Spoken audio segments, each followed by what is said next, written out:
Why would the NBA, why would these owners make it difficult for a Michael Jordan or not want to help a LeBron James to become an owner when they've done so much for the game? The NBA can do 1,000 different things to honor and thank LeBron James. Giving equity is just not one of, because these owners guard this equity like it's a family member. Well, and blood's thicker than water. No, hold on. Enough. Because see, here's my point. Wendy is not wrong, Molly. Yeah. But respectfully, he's not getting to what your real question is. Mm-hmm. Okay? Because you're asking about somebody like Michael Jordan, somebody like LeBron James. With all that they've done for the game, it doesn't why would they not receive the report? Because it's a good old boys club at the end of the day. And if they don't like you, and they don't like the way that you've done business with them, they don't have to let you in. Don't put me out, don't put me out, don't put me out. Well, now tuned in to the Dark Times channel. And so here we go again, back with another one. Welcome back to the Dark Times channel. And before I get started, make sure you guys go ahead and hit that like button for me. And if you're not new to the channel and you've been enjoying the content so far on this channel, make sure you guys go ahead and hit that subscribe button for me as well. So let's go ahead and get into it. Let's go ahead and dive right in. As many of you already know by now, LeBron James has been somewhat of the subject of conversation. It's not for us to rebuttal or to try to give clarity on what's said, what's not said. That's not the focus. The focus is, hey man, enjoy your summer. There's never been an expectation on anyone like it's been on him. But my thing is just continue to find your joy. You know, you can't go out here and try to prove everyone wrong or, you know, align with or wanting to make sure that everyone is right. The critique is going to be the critique. And this is for all players, by the way. You know, I think everyone's journey is a lot different.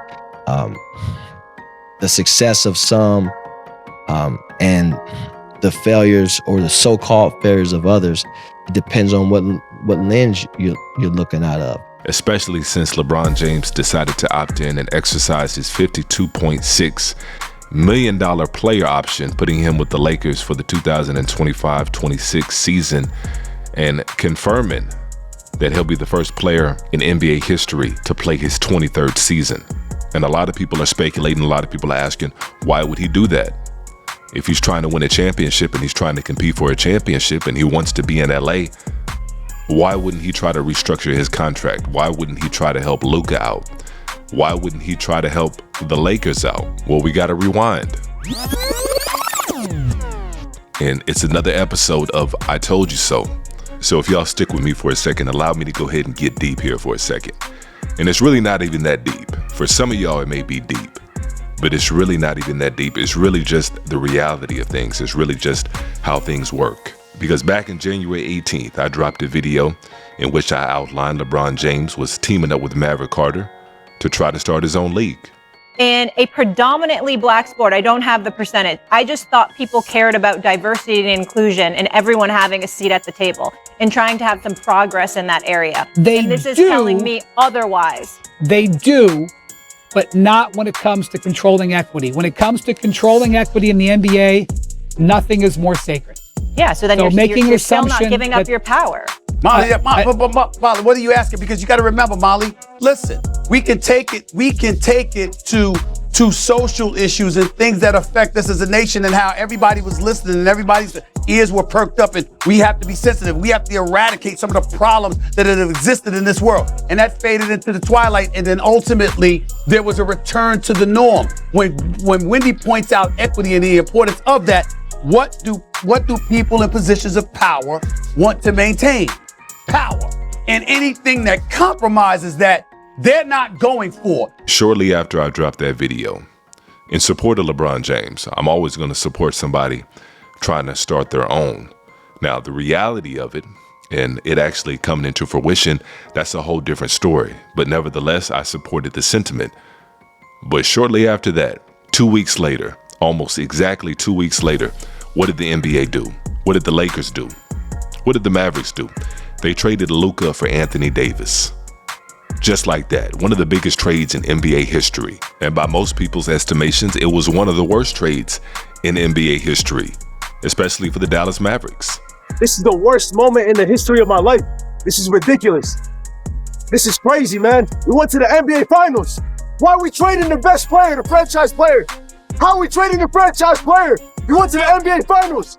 He's supposed to have a statue. Hell yeah. He's supposed to have a statue.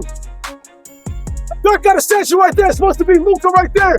Like I said, I was upset. I was confused because, like, in my head, I'm thinking to myself, like, what is your mindset, right? Like, why would you trade Luka? And if you are to trade Luka, why would you not get the best trade package available for him? That was just such a horrible perspective. That was just such a horrible trade. Like, at least make it make sense. You know what I mean? Make it at least a decent trade. But that was just a terrible trade.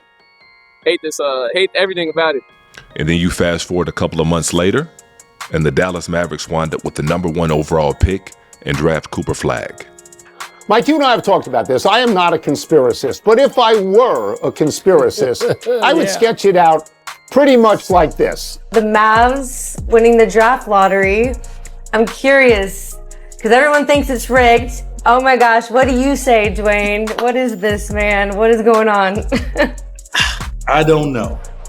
I'm just saying, it's a business. Now, I'm not saying anyone is doing anything because I'm not a witness in it. But this is a business that we're a part of. And I think people forget that in the competition of sports and what we love because we grow up playing sports and it's not a business when we grow up. But when you're in the NBA, it's a business. And the business has to do its best job to make sure that, it's taken care of. Despite having just a 1.8% chance of doing so. So, after your boy Tony, GM Nico Harrison, gets months of criticism for dealing Luka Doncic, he lucks into Cooper Flagg. That wasn't a coincidence.